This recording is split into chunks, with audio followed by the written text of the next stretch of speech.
Welcome back to the Titanium Hanger. This is Mike, and today I want to talk to you about the new Skycutter and Vulture Man from Super 7. Finally, we're getting the reveal. We had that toy magazine cover that revealed this originally.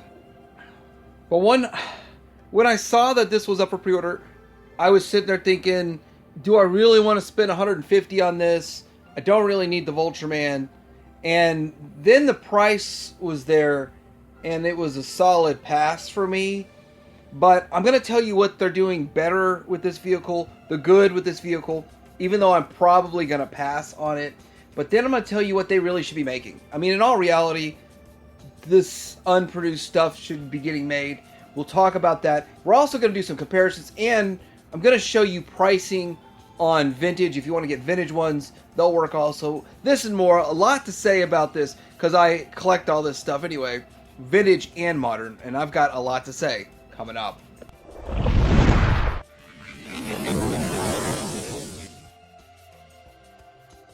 So I'm going to start this out on a positive note. This is a good looking vehicle. It's an improvement to the vintage original one, and with that I'm going to stick with that as an improvement.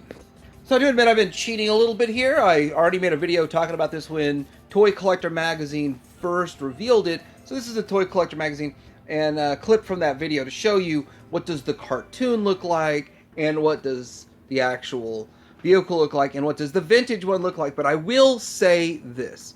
The vintage one will fit your Super 7 Ultimates figures. You might have to work with them a little bit, move them around a little bit. It's probably a little bit more challenging to fit the Super 7 Ultimates on there than the vintage LJN. But the vintage one will still work in your display. You can go track one of those down. And I will show listings here in a bit when I'm done making all these other points. But it's very fiddly. The vintage one is super fiddly. It is not very solid. It's because of the silly wing flapping gimmick that they put into it, which makes it fiddly. So the new one will probably feel very solid, and it won't be as fiddly. The wings won't be all flopping all over the place. And a lot of times they're broken because of the mechanism, because of what LJN was trying to do. A lot of the play gimmicks that should be fun they're just not great. And so with that, a new one would be good, but you're looking at price ranges here, and we'll get into price.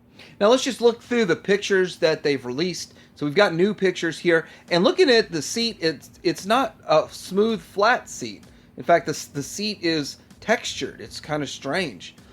I don't know how I feel about that, but it is what it is, and it's different. And so one of the things I do like to say, if you're going to get something new and modern, it should be different, and that's great. It's different, and it looks good. I like the way it looks. You got the instrument panel. You've got a lot of paint detail and stuff that's going on there, and then the instrument panel does look good, and like they do with all of their other instrument panels, it's a great deal of detail. I don't know how many paint hits. Is it 4 paint hits on there? 5, but it still looks pretty good. I really think that it's a good-looking vehicle. I don't have a problem with it. Here it is from another angle with some better art, and they're really impressed, or they're really proud of their instrument panel.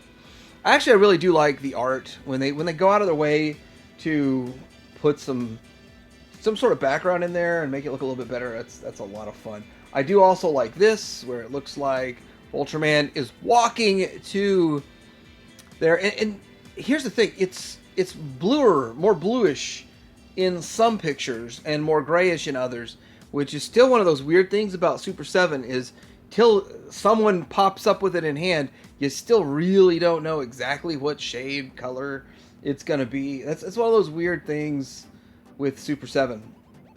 But I do think that overall it's pretty good. Now, with that, we got to talk about the price. The price just for the ship is $185, $18.50, 10% non-refundable down payment if you go through BBTS. If you go through Super 7, you got to pay straight up. But then you add on $65 for the figure, and the set is $250, which is insane. I mean, that is insane. Here's the thing. At $150, I was still trying to justify, do I really want to spend $150 on this? Do I really want to spend $150? And there's a lot of factors that are going to go into it, but there are past things to look at, past releases that we are going to look at. But in my opinion, you can get a vintage one. So let's look at the price of a vintage one. So you can get a vintage one sort of complete for about $44.99.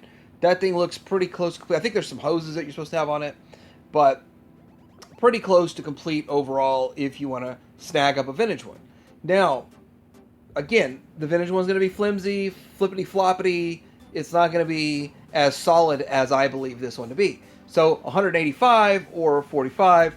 And I know a lot of people are like, but the difference is the fact that you're getting a modern, improved, better, more adults kind of a thing here.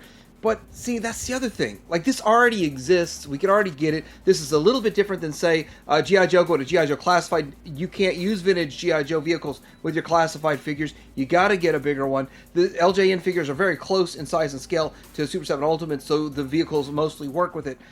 I can make them work. I can make any vehicle work with it so far. And then it gets into, well, what if you don't buy it? What if you're like me and you're like, I'm out. Well, there's a couple things that first thing that could happen if you're out. You don't pre-order it, you don't support it, you're not on the side of the thing, they don't make it. And if they don't make it, then there's less chance that they make anything else. It could be the very last vehicle they make. If there's not enough pre-order support, and BBTS is no longer going to fully fund it, you're going to partially fund it with your down payment. BBTS was fully funding a lot of waves for Super 7, and it's not happening anymore because of times. It is what it is.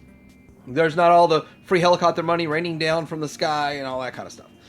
But this is an example of sold out everywhere, but somehow magically and mystically we can have several somebodies having 5 to 10 of these available for lower than MSRP. $129 for the Silverhawks Space Racer. Now, there's a lot of other caveats to this.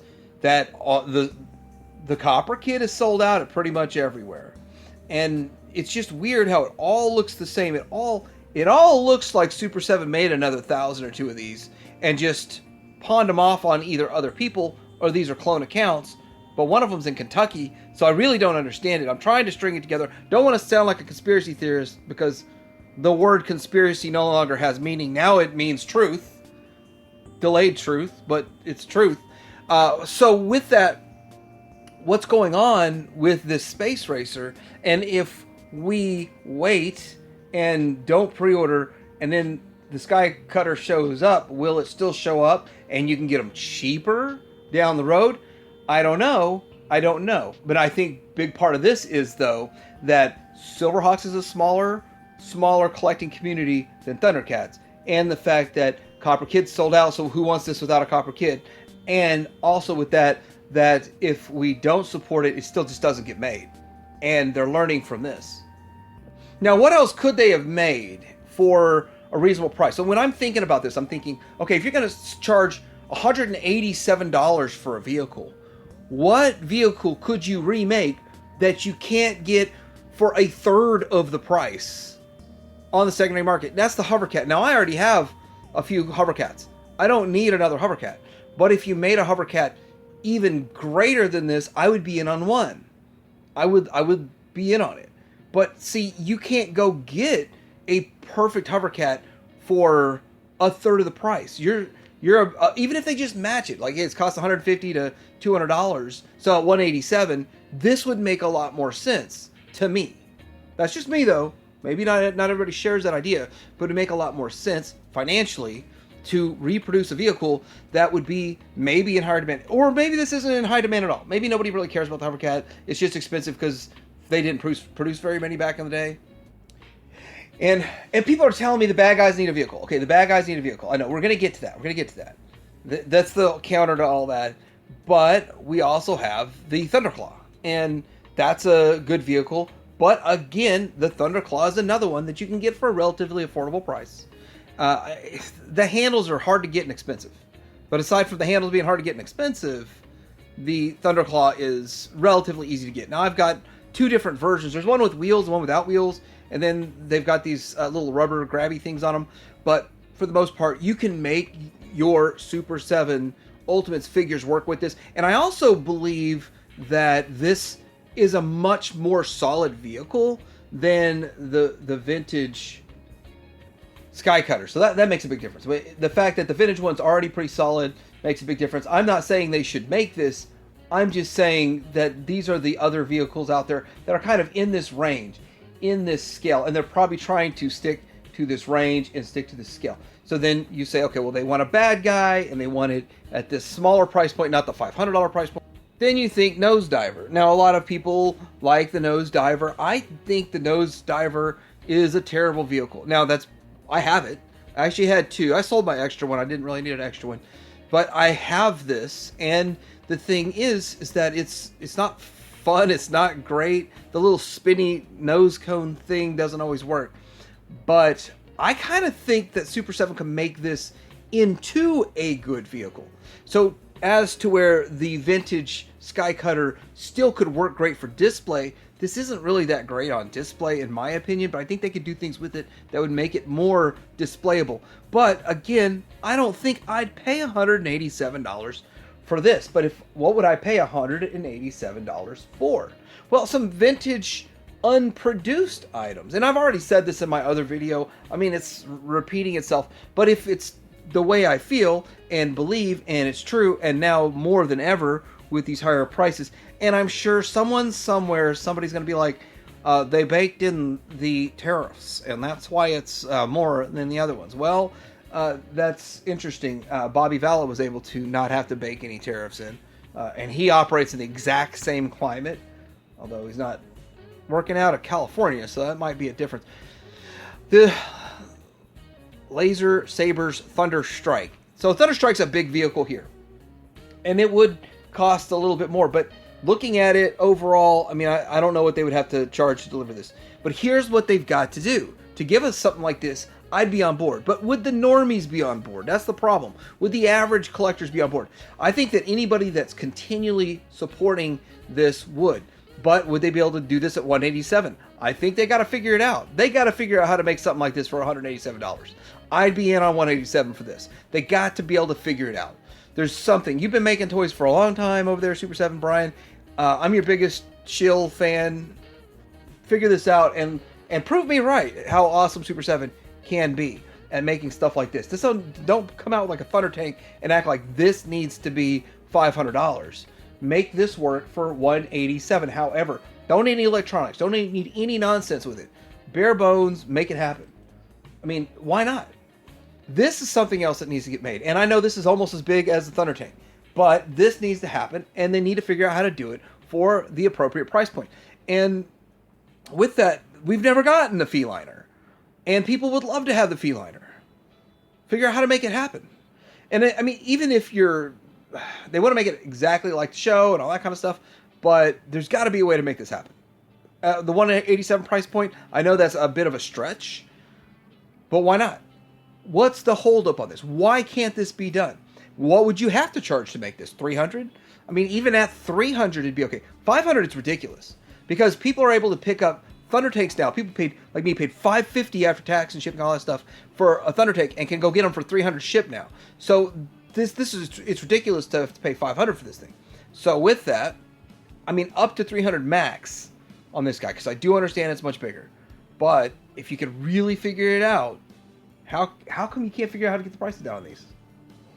Now for the Vulture Man figure himself, he doesn't look bad. This is more of one of those, they analyze the market. What figures sold out, that's hard to get on the secondary market, and then charge $65. It's the game they play. And they did that with the toy line, all the toy versions out there. I've been keeping up with them one at a time. I don't know if I'm going to bite on this. I don't know. I don't see it that it's that much different. I just don't feel I need it. And with that, I would only buy it on sale. And there it goes the problem with the direction they've been going with this. So they give you a Lino, they give you a Monkeyan, they give you a Chitara, they give you the super expensive Tigra, all in the deluxe line. And for 35 bucks, you can run out and get a deluxe version of a figure that's sold out. So that's kind of been the direction they've been going. And then it's a slight repaint. And now, instead of doing that with Vulture Man, they're capitalizing with double the price. See, they were going in the right direction with putting deluxes out at a $35 price point. Now, $65 for this. This is not going to sell well. I don't think it's different enough just to have the accessory. It's not different enough. The slight different colors is not different enough. Other than the fact that, well, I missed out on it, so I'll settle for a $65 version of Vulture Man. But you actually didn't miss out. It's still in stock at BBTS. It's in stock if you buy the whole wave. Just as like Snarf, $220 you buy the whole wave. What people have been doing, and I see it every single day, they buy the whole wave and then they sell off the other figures and try to recoup some of their money. A lot of people don't want to be bothered with that because the 1099K thing, you got to fight the IRS.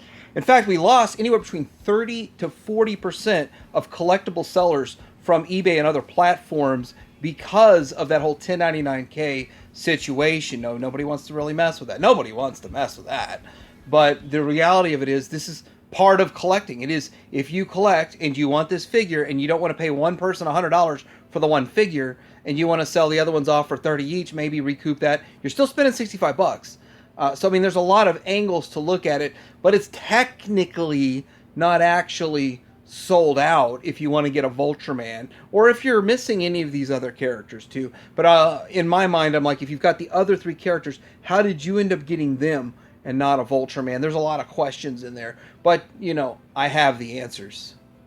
You probably bought someone else's for a really good deal because they were dumping them because they just did this. And you're going to see the same thing with the Snarf Wave.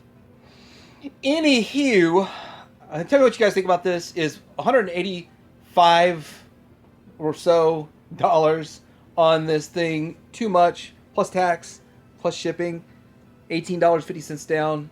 And I don't think you get anything extra if you order straight through Super 7, but curious what everyone else's thoughts are. Am I spot on? And are you part of that 30 to 40% of resellers that stopped selling because of the 1099? Hey, let me know about that too. Like, subscribe. I'm here. I'm always here. Tadarian Hanger out.